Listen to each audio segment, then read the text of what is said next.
maanta waxaan noo taabanayaa isku day nidaamka garsoorka inaad fahamtid ee Canada.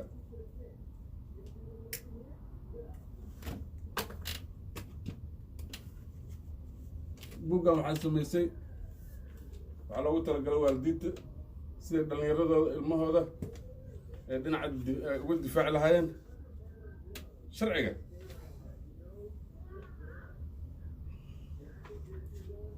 Okay, isku day inaad fahamto nidaamka garsoorka ee dambiyada Canada. buug magaciisa waxaa waaye horena waa isugu sheegnay Systematic Justice Penale pour les adolescents. af Soomaalina wuxuu ku yahay garsoorka dambiyada dhalinyarada. waxyaabaha la rabo inaad ka qabato calaa ay xal isku day inaad fahamto nidaamka garsoorka dambiyada ee Canada. dhalinyarada waa qofka da'diisa u dhaxayso 12 sano ilaa 17 sano. mustaqbalka sida laga dhigi doono waa si gooni ah, laakiin sida hadda ay tahay waa 17 sano ilaa 12 sano waxaa loo yaqaanaa dhalinyaro. bulshada ayaa xil ka saaran yahay siday u taageeri lahaayeen dhalinyarada markay korayaan. ogow nidaamka cadaaladda dambiyada ee dhalinyarada ka hor inta ilmahaaga wax dhib ah kala kulmin sharciga. macnaha ogow nidaamka cadaaladda dambiyada ee dhalinyarada ka hor inta ilmahaaga wax dhib ah uunan kala kulmin sharciga. qaybtana waxaa ku jira macluumaad ku saabsan xeerka cadaaladda dambiyada ee dhalinyarada, xuquuqda ilmahaaga markii lagu eedeeyo wax dembi ah, iyo xuquuqda aad leedahay iyo waajibaadka ee nidaamka cadaaladda dambiyada dhalinyarada ah.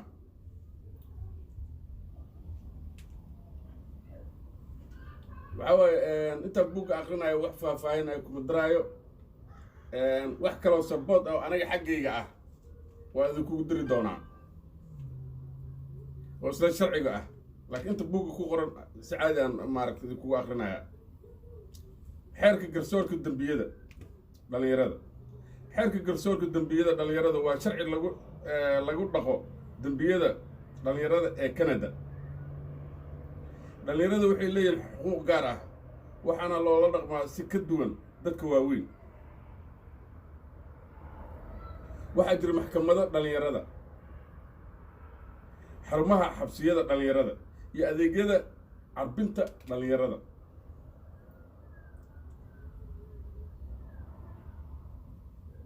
adeegyadan oo dhan waxay diiradda saarayaan cawaaqib xumo dhalinyarada garsoorka cawaaqib xumo dhalinyarada garowsiisa ama fahamsiisa,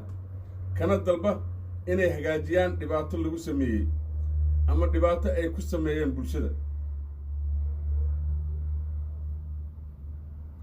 cawaaqib xumo dhalinyarada garowsiisa kana dhigta ama dalba inay hagaajiyaan dhibaato lagu sameeyey ama dhibaato ay ku sameeyeen bulshada. 2 barnaamijka maxkamadda ka weecinta dhalinyarada kuwaasi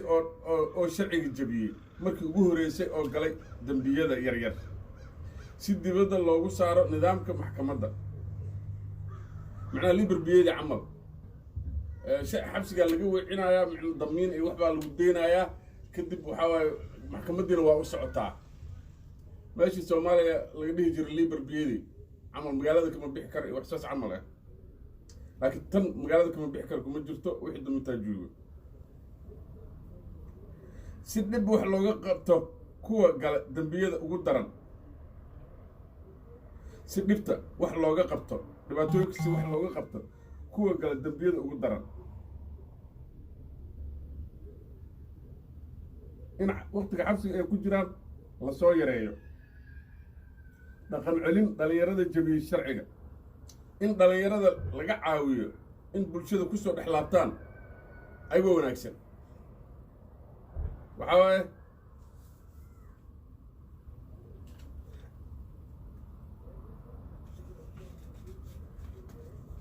marka su-aasha meesha taalo waxaa waaye waa maxay xuquuqda iyo mas-uuliyadda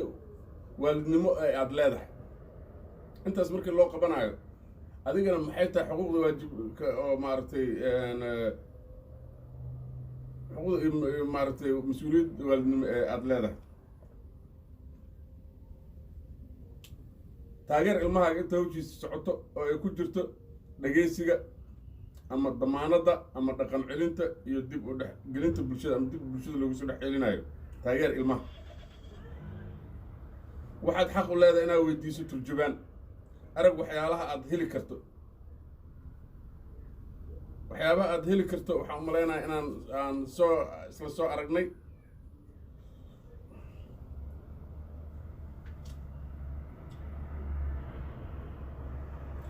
waxaad ka helaysaa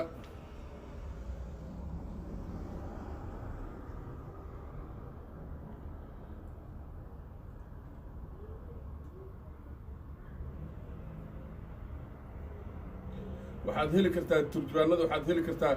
culture interpretation service for our communities. 613 waxaa ka waceysaa 613 237 eber 5 eber 2 waqtiga saacadaha kadib. 613 261 7834 ayadana waa ka wici kartaa. language interpreter service haddii xataa turjubaanka adiga uu kugu xun yahay is leedahay adiga waa dalban kartaa.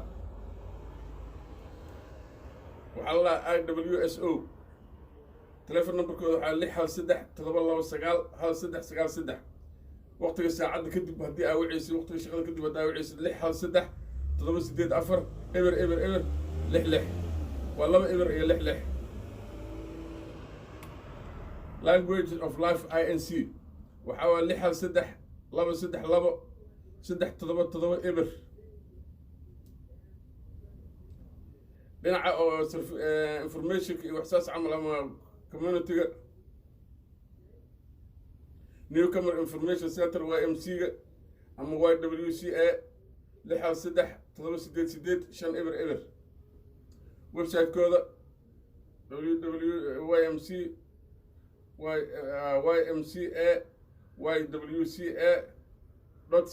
adult. waxaa wici kartaa si informationkaa ku heshid 211 Ontario helpline daily 211 or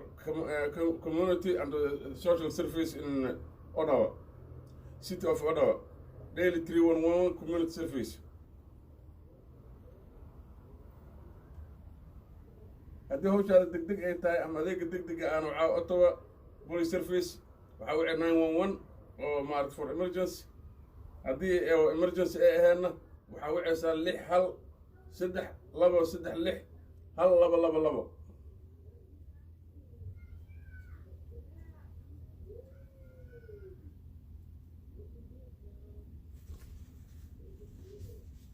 okay. garyaqaan iyo qareen iyo waxyaabahaas haddaa u baahantana law society referral service 1800 268 kun 8 2,888,326 website-ka www.isuc.on.ca. legal aid Ontario haddaa rabtid waxaa 613 milyan ما 613 200 kun 300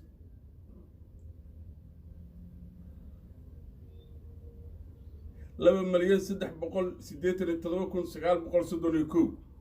ama 1,800 ايش 6,688,8 kun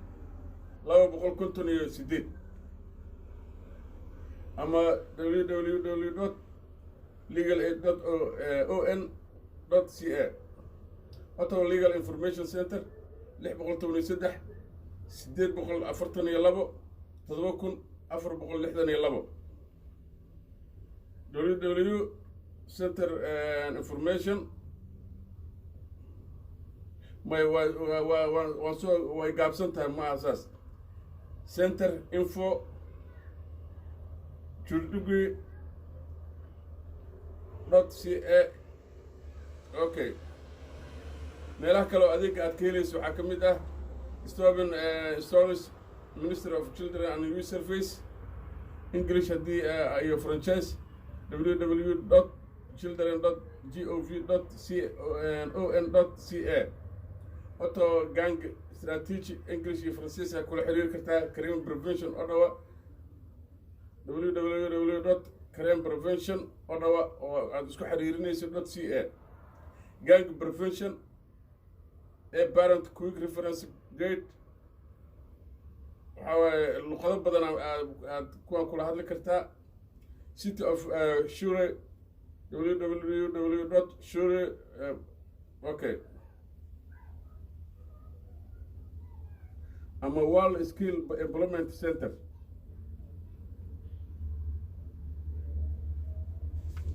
Okay, hadalkeena noo sii wadayaa. Meelaha aan ka heli karno waa maaragta waa soo aragnay. intaynu marayso marka waxaa xaq u leedahay inaad hesho warbixin ku saabsan waxa ku dhacay ilmahaaga. ma ogtahay qofka dhalinyarada ah markuu dhammaysto barnaamijka weecinta ah dembiga lagu oogay marka hore waa laga qaadaa. haddii barnaamijka weecinta uu maaragtay laga ogolaado dembigii lagu oogay in laga tirtiraayo. ma ogtahay saraakiisha booliska iyo xeer ilaaliyaasha waxay soo jeedin karaan barnaamij ku habboon weecinta dhalinyarada ah ee ilmahaaga. ma ogtahay qofka dhalinyarada wuxuu go'aansan karaa inuu ka qayb qaato barnaamijka weecinta ama uu maxkamadda tago. noocyada dembiyada ugu waaweyn ee dhalinyarada: xumaan ama edeb daro, hantida la burburiyo, buufin rajiyeyn derbiyada iyo meelaha dhismayaasha ah oo dadweynaha, xatooyo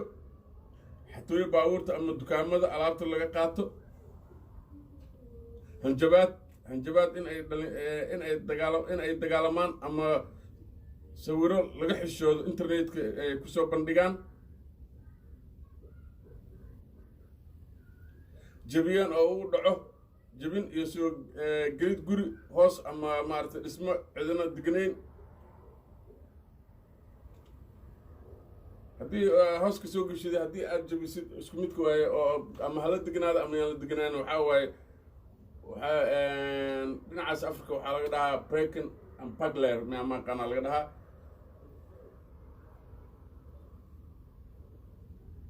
sidoo kale ayadana jabinta shuruudihii damaanadda xabsiga oo maaragtay waqtigii loo qabtay oo la dhaha guriga waa inaad joogtaa ama aad maaragtay iskuulka iyo guriga iyo meelaha aad tegi kartid loo caayimay oo uu maaragtay jabiyo ama amar diido waxyaabaha lagu sugayay in uu sameeyo waqtigii tijaabada barbuushanka uu ku jiray. haysasho walxo daroogada ah maamulka ilaaliyo sida qaadashada murjuwaanada iyo waxyaabaha daroogada ah. dambiyada ugu waaweyn ee badnaan ee dhalinyarada caanka ay ku yihiinna waxaa ka mid ah weerar ku qaadid dagaal weerar kooxeed suuragal ah ku lug lahaansho koox gaanga ah, ku xadgudub galmada, taabasho aan la rabin iyo galmo aanan la rabin. qof aanan rabin oo uu taabto ama ay taabato ama ay galmo la samayso ama uu galmo uu la sameeyo. haysasho hub ah oo ujeeddo khatar ah, sidasho mindi ama maaragtay bistoolad qori iyo waxyaabaha la mid ah iyo maaragtay si khatar ah. boob koox ah oo xoog isticmaalid ama ku hanjabid xoog suurtagal ah, ku lug lahaanshaha koox gaanga ah, ka ganacsiga waxyaabaha daroogada ah, iibinta murjuwaanada, xashiishada ama daawada xanuunka loo qoro suurtagal ah, ku lug lahaansho koox gaanga ah. waxaa jir dembi aad urur la qabtid. waalidiintu waa inay ogaadaan in dhalinyarada lagu soo oogi karo dembi ay saaxiibadood la qabaan haddii ay la socdaan saaxiibadood oo dembi galaya dhalinyarada waxay la kulmi karaan cawaaqib la mid ah sida kuwa dembiga galay waa maxay burcad gaange waalidow waa maxay burcad gaange farmaajo burcad af soomaali waa farmaajo mo talyaani waa maxay burcad gaanga waa koox ka kooban 3 qof ama in ka badan kuwaasoo si rasmi ah ama aan ahayn isu abaabule kooxda waxaa isticmaali karaan magaca calaamad ama calaamad gaar ah xubnaha gaangaha ah waxay sida caadiga ku lug leeyihiin dambiyada jidadka ka dhaca waxayna bulshada geliyaan cabsi iyo argagax waa burcadda waxay bulshada geliyaan cabsi iyo argagax ma ogtahay ilmahaaga waa ka qayb geli karaa kooxda burcad marka uu ilmahaaga jabiyaan sharciga mar walba saaxiib leeyahay koox burcad ah ilmahaagu leeyahay qof qoyska ka mid ah oo burcad ah waxaa jira dhaqdhaqaaq iyo qorista burcadda ee xaafadda aad degantihiin haddii ay jirto dhaqdhaqaaq oo maaragtay burcad qoris ama koox is abaabulaysa oo burcadeed ah ayadana way maaragtay magiciisiyen kartaa waa maxay xuquuqda ilmahaaga marka lagu soo eedayo dembi xaq wuxuu u leeyahay turjubaan inuu helo xaq wuxuu u leeyahay inuu ogaado sababta loogu oogay ciqaabta iyo ama askarta u xirtay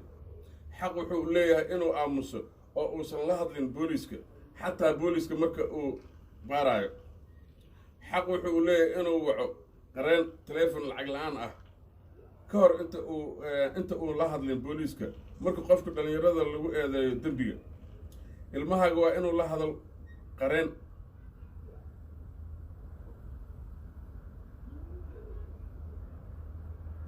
ilmahaaga waa inuu la hadlin qareen taqaskiisu yahay difaaca dembiyada sida xer ilaalintii waxaas inuunan la hadlin ilmahaaga oo uu dhaho lawyer aan leeyahay lawyerka la hadal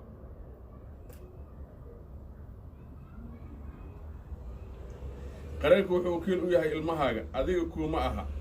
wixii talo ah waa siin kartaa qareenka laakiin qareenka wuxuu kula wadaagayaa xogta ilmahaaga ogolaado oo keliya ilmahaaga wuxuu xaq u leeyahay inuu la hadlo waalidkiisa dadka waaweyn oo uu ku kalsoon yahay ama qareen marka booliiska wareysanayo in kuwaas xaq uu leeyahay inay gobjoog ahaadaan marka ilmahaaga la wareysanayo wuu dalban karaa aniga waalidkii ula joogin ma hadlaayi aniga waalidkii ula maaragtay hebel iyo hebel oo dad waaweyn oo u yaqaano oo aanan ila joogin ma hadlaayi waxaasoo dhan wuu dhihi karaa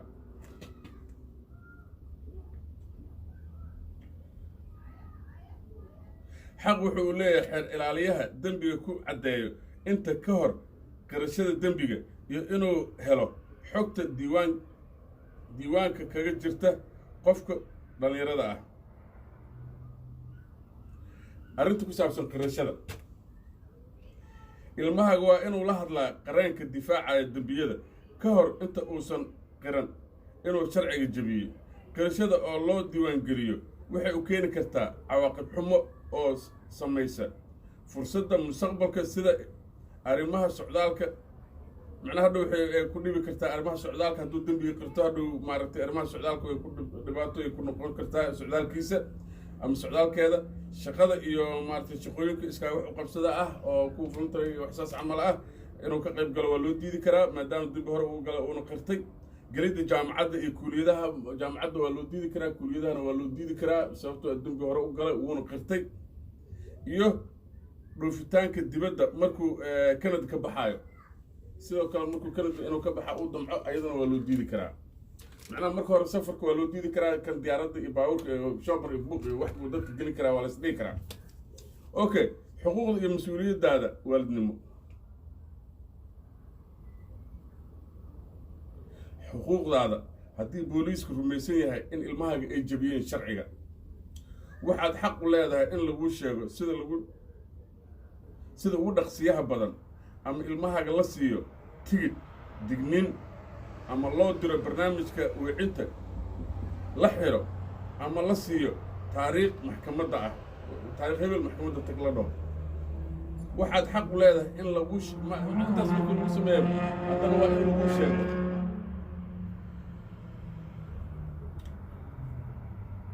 waxaad xaq u leedahay in lagu sheego in lagu sheegi doono af iyo qoraal marka la xiro ilmahaaga waxaad heli doontaa dukumenti oranaya magaca ilmaha dukumenti uu ku qoran yahay magaca ilmahaaga dembiga loo haysto goorta iyo meesha ilmahaaga aadaayo maxkamadda uu aadaayo iyo inuu xaq u leeyahay qaran waxaa kale oo ayadana maaragtay xuquuqda haddii ilmahaaga la xiro ama la xiray waxaad xaq u leedahay in lagu sheego af iyo si af iyo qoraal ah marka ilmahaaga la xiro inta badan ilmahaaga waa la sii deynayaa adiga iyo qof kale oo mas-uul ka ah marka la helo kaasoo loo yaqaano damiin adiga iyo qof kale oo damiin ah marka la helo waa lagu deynayaa ilmaha damiin oo rasmi ah la rabaa oo maaragtay oo shuruudaha ay u buuxaan sida aabihiis oo kale aabba haddaad tahay hooyadoo kale ama communitygaba haddii ilmahaaga lagu sii daayo adigoo ah daryeelihiisa waxaad mas-uul ka tahay kormeerka ilmahaaga inaad hubiso in ilmahaaga tago maxkamadda marka la rabo inuu tago iyo inuu raaco iyo shuruudaha garsoorka number 3 xuquuqda ilmahaaga haddii ilmahaaga ay tahay in la geeyo maxkamad xuquuqda haddii ilmahaaga ay tahay in la geeyo maxkamad waxaad xaq u leedahay in lagu sheego qof ama si in lagu sheego af iyo qoraal marka ilmahaaga la xiraayo waa la tegi karaa ilmahaaga maxkamadda waxaad xaq u leedahay inaad codsato xogta ku saabsan ilmahaaga ee maxkamadda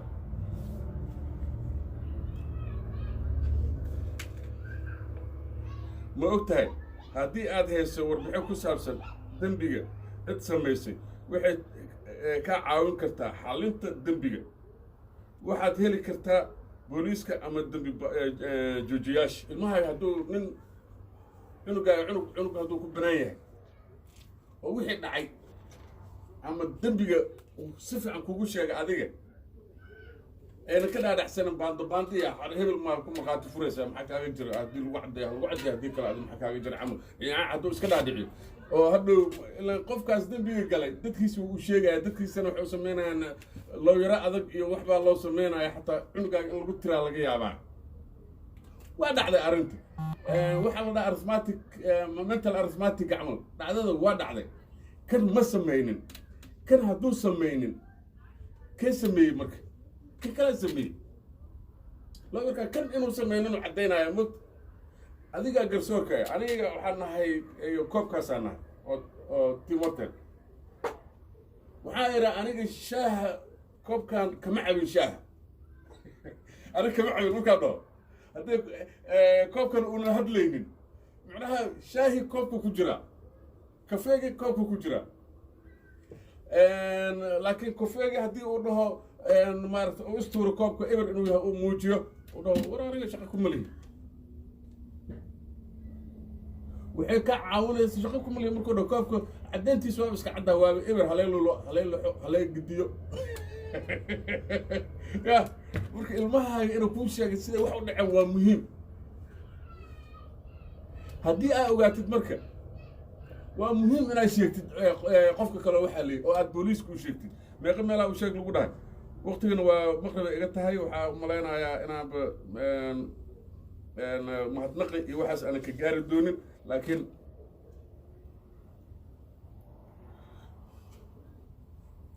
ha u sheeg booliiska adiga ama dembi joojiyaasha xeeralanta iyo waxaas u sheeg lawirkiisa u sheeg haddii aad wacdo dembi joojiyaasha kuma qasbanid inaad siiso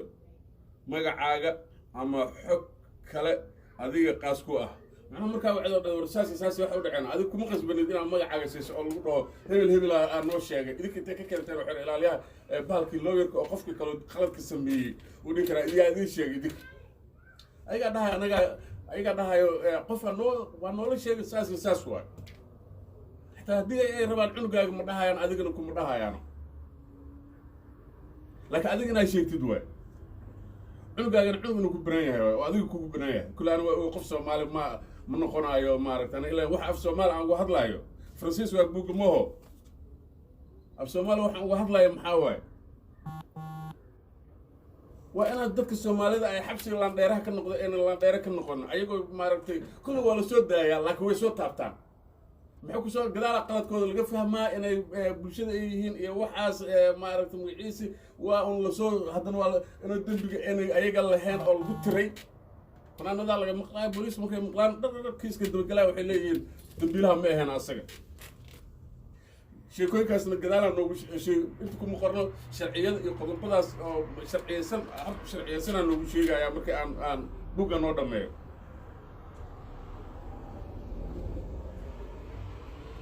تبي جوجياش وحي بحيان أبى المرين العقة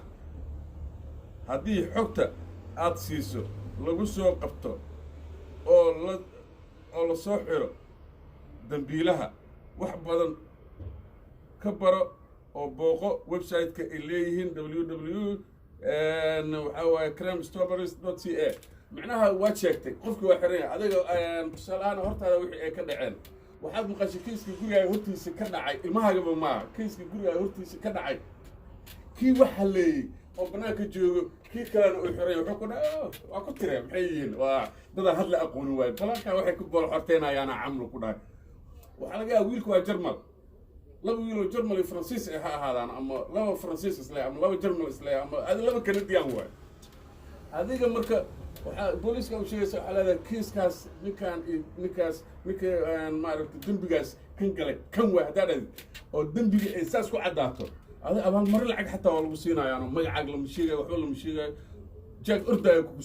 كوسو قلاي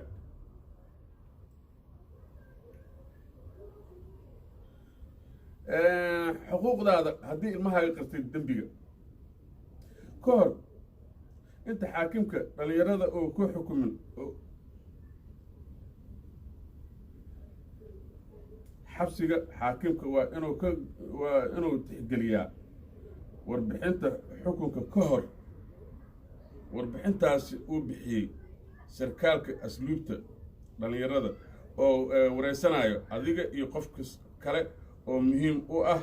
nolosha ilmahaaga sida la taliyaasha ama macallimiinta dhalinyarada ilmahaaga dambiyada waxaa dhibanaha ilmahaaga dambiga uu ka galay waalidkiisa wuu ku dacweyn karaa iyadoo raacayo xeerka mas'uuliyadda waalidnimo dhibanaha wuxuu isticmaali karaa waraaqaha maxkamadda isagoo dacwadda magdhow lacag ah raadinayo maxkamadda qaabilsan magdhowyada yaryar waxaa lagaa dalban karaa inaad bixiso ama siiso dhibanaha magdhow hantida uu xaday dhaawacay ama burburiyay ilmahaaga macnaha ilmaha markay wax dhacaan ama wax haleeyaan hadhow adiga qofka dhibanaha ahaa haddii xataa cunugaaga la soo daayo uu kugu dacweyn karaa wuxuu dhihi karaa intaas aniga iga maqan wixii qofkan in laga siiyaan rabaa haddii wixii aad haysatiin waay ma ogtahay haddii ilmahaaga uusan lahayn qareen oo 24 saacadood la gaaro soo socdo laga rabo inuu maxkamadda tago ilmahaaga wuxuu hadli karaa wuxuu la hadli karaa hay'adda sharciga ee legal aidka duty counselorska oo lacag la'aan ah xafiiska talinta sharciga wuxuu ku yaalaa dabaqa koowaad ee guriga maxkamadda oo dhawa horteeda ilmahaaga waa inuu la hadlo la taliyaha sharciga ee maxkamadda maalinta maxkamadda ka hor inta aysan bilaaban maxkamadda isticmaal adeegyada diyaarka ku ah tan hore uga soo hadalnay waxa waaye adeegyada bulshada xafiiska adeegyada soo galootiga legal agency service immigration LACI website-yada waxaas ma galaya laakiin waxaa ku gaar ku ah Catholic Central for Immigration Immigrant Women Service Ottawa waxaa diyaar ku ah Jewish Family Service waxaa diyaar ku ah Lebanese iyo Arab Social Service Agency telefonadooda iyo hadaa u baahan tahay website waxaan ku soo gelinayaa hoos aan kugu soo qorayaa faahfaahinta aan kugu soo qorayaa Ottawa Chinese Community Service Center Ottawa Community Immigrant Service Organization Somali Center for Family Service World Skills Employment Center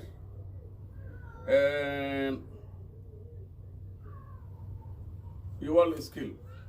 intaas boo waxa adeegay diyaar ku leeyihiin telefonadooda iyo website-yadooda hoos aan kugu soo qorayaa ama qorada kugu qorayaa adeegyada turjumaanada hadalka adeega lacag la'aanta waa ka hadalnay meel kale oo xog aad ka helaysid waa ka hadalnay mahadnaq markaan waxaan u mahadnaqayaa anigoo ku hadlaya meesha mahadnaq waay anigoo ku hadlaya magaca isbahaysiga LASA waxaan u mahad celinayaa dhammaan hay-adaha ka hortaga dambiyada Ottawa oo maalgeliyey mashruucan muhiimka u ah bulshooyinka ku cusub dalka Canada waxaan sidoo kale u mahad celinayaa xubnaha guddiga joogtada ah kuwaas oo ka qayb qaatay soo saaridda buuggan oo kala ah God Bayat Youth Service Bureau of Canada Ikram Ahmed Somali Center for Family Service Jessica Howard Social and Society of Canada John Watton John Ministry of Children and Youth Service Kelly Public Prosecution Service of Canada Layli World Skill Employment Center Mercy Immigration Women Service Center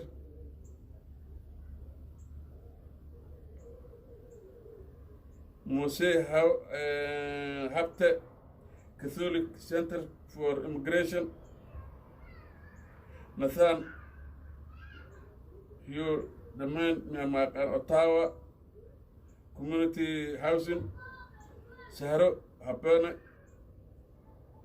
Princess Queenway Community Health Center Sharmaka Abdullahi Crime Prevention Ottawa Steve Srivan Ottawa Victim Service 10 School Boys and Girls Club of Ottawa Vicky Hanse Defense Council Association of Canada مغرب واي مقدو واي قرحت وضع لكن هن وحار هرمرت بشدة قوي دليرنا سيقوي انت سو ما عرفتي مجلسياشة أي كقيب قاتي سو بندقتان بوكان لكن بوكي قرو والبو مقارن قرو والبو مقارن waxaan malaynayaa inaan meeshaas noogu soo gabagabeeyey casharkeennii ahaa waxaan hadda wixii ka dambeeyay marka waxaan noo gelayaa oo maaragtay waxaan noo gelayaa waxyaabaha aad sameynaysaan marka maxkamad haa hadda meesha waxaa ka maqan wax la dhahaayo waa nooyin kalaa ka maqan inta waa maxkamadda iyo magaciisa ku saabsanaa wax adiga marka kugu saabsan iyo cunugaaga ku saabsanaa jiro wax la dhaho maarta appearance oo ekaanshaha qof dambiile marka aan sarwaal jeexan oo urduf aan wato iyo markaa taay oo ii xiran yahay oo cunuga suudka intaa ugu soo tuurto taygiisa uu xiran yahay madaxa aad si fiican u soo jartid oo aad maaragtay muuqaalkiisa uu fiican yahay oo cunug hadalkaaga yeelaa oo noqdo timo dhaadheer hadduu lahaa aad ka soo xirto oo markii la qabanaya timo dhaadheer u lahaa haddana hadalkaaga wuu yeelay macnaa waalidkiisa ilaa adaa damiinto moog adaa soo daayeen maxkamadduna waa u socotaa liberbeedi waay madaxii aad u jartay dhar macaanaa u gelisay adiga dhar macaanaa gashatay maxkamaddaa tagteen iyo qof urduf ah odaygiyo shaati gariiska geesgees ugu xiran yahay oo maaragtay hurdo in laga soo kiciyo aa u malaysid ama maaragtay aa u malaysid qof dharka maaragtay shaqada xataa waa qaadan kartaa oo laakiin fiigaraysan feeraysan oo maaragtay nin shaqadiisa ku fiican camal ada urduf oo maaragtay oo nin shaqo dilootay oo guri waxba aan ka horreyn oo lacagay ee ku dhacday xaaji lacag ah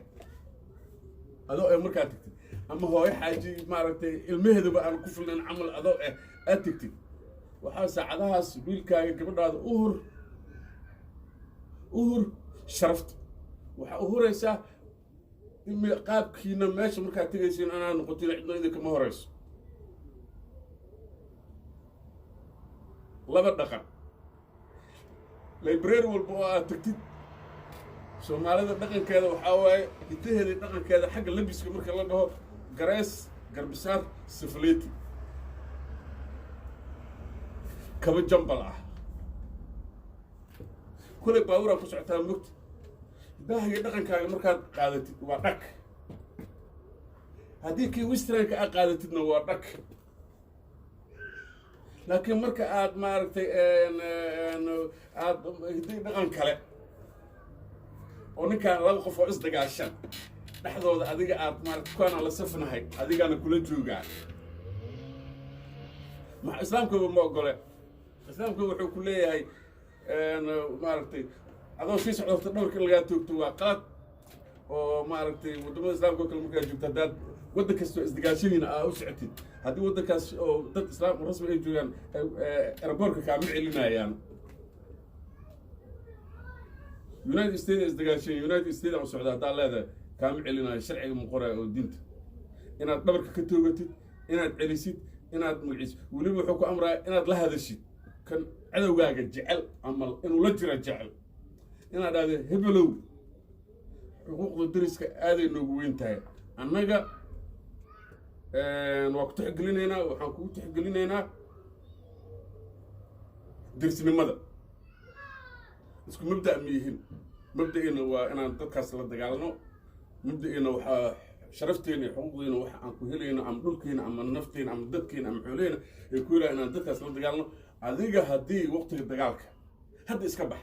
waxaa haysatid labaa lagaaga dhigayaa hal sac haddaa haysatid laba sacaa ku siinaynaa hebelow soco hal rati haddaa haysatid laba ratiyaan kaaga dhigaynaa waxaaga dhan aad ku qaadatid hana nagu soo celinay soco hal baqla haddaa haysatid laban kaaga dhigaynaa qaado soco na dhaaf haddaadan na dhaafaynin oo aad nala joogaysid ogow xaaladda marka aan ku jirno dagaal fartaagid haddaa keentid sida cadow aan ula dhaqmayno ayaan kula dhaqmaynaa haddii kale anaga maxaan haysto fiiri waxaan ku sheegay ilmaheena waxay la socdaan aad sheegayaa odayga guriga waa laga tuuray odayga guriga waa laga tuuray ama waa isaga tegey ilmihii habartaa isku soo haray habarta ilmaha waxay kula cararaysaa masaajidadan hadda laga cararay ay kula cararaysaa kaniisadahan lagala cararay kula carar soomaalidu waxay kula cararayaan marka masaajida kula cararayaan masaajidkaa joogo odayaal soomaali ah oo ka qaab daran wax walba ka qaab daran warkaas maba kugu nikaaxba kan jaadka cuno kan magaciis samey kan oo maaragtay reerkiisa raba inuu ilmihiisa baahan biilaayo inuu wax u diro rabo kan maaragtay ayuutada ku diidayo ilmaha inaa wax u dhigta waxaas ilmaha waa loo dhigaa la dhahay waa been asigaa ka qaadan doono wuxuu ku saladayaa nin kale oo carab ah oo meesha joogo kii carabka ahaa wallaahi oo alla magaciisa ada kugu dhaaranaya wiil soomaaliyana waxay ugu dhaartay hooyaday aabahay ku masaajidka ka tuureen guriga hooyana waxay ku saladeen nin carab ah carabka wiilkiisa waa kana muusiga wuu dhegaystaa waa isla socdaan waa isla gaangayaal waay labadoodaba baba shariif waa kana la marka ana inay ila sheekaystaanay rabaan oo waa sheekaysta ilaa 7 camal waay oo ana ila sheekaysanaya wuxuu dhahay waxaa lagu qasbay ma aragtay guriga inaan waxaan qur-aan ahayn aanan laga shirin gurigiisana muusigaa ka shidan boyfriendka oo maamada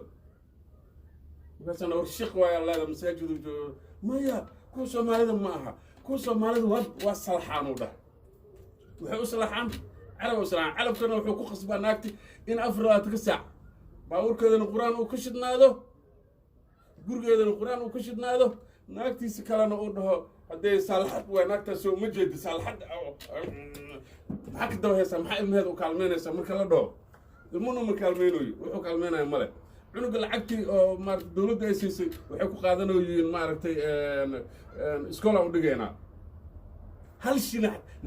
naxariis darrada meesha jirta fiiri alla wuxuu ugu ogyahay inayna hal shilin u dhaafaynin cunuga calaa cunugii 500 la bixiya iskuulkoodana 500 looga qaadanaya iskuulkan public inay iska dhigtaan soo looma qaadanin ama iskuul af Soomaali ah oo sharci Canada kastuuska ogolaya iskuul duruusta af Soomaali ay ku baxayso oo maaragtay dhinacna Ingiriis luqadana laga dhigayo English iyo Faransiisna laga dhigayo laba subject oo maaragtay English iyo Faransiis duruus kalena af Soomaali ay tahay ila sayniskeena waa maaragtay magaciis waa adag yahay waa aragteen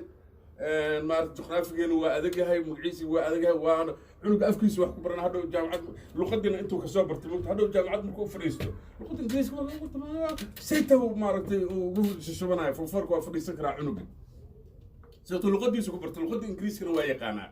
macalin si fiican waxa uu sheegayo uu yaqaano ayaa u dhigay moogta macalinka waxa uu sheegay ardayga waa inuu ka soo waxa frustration ku ridayo oo magaciisa ma aha tanka 3 meel laga haystaa ilmaha waalidkii kala fogaashoodii iyo sharciga aqoon badan aanan Soomaali hadii aan nahay aanan u lahayn xataa aniga aanan u lahayn labo maaragtay maxaa la dhahay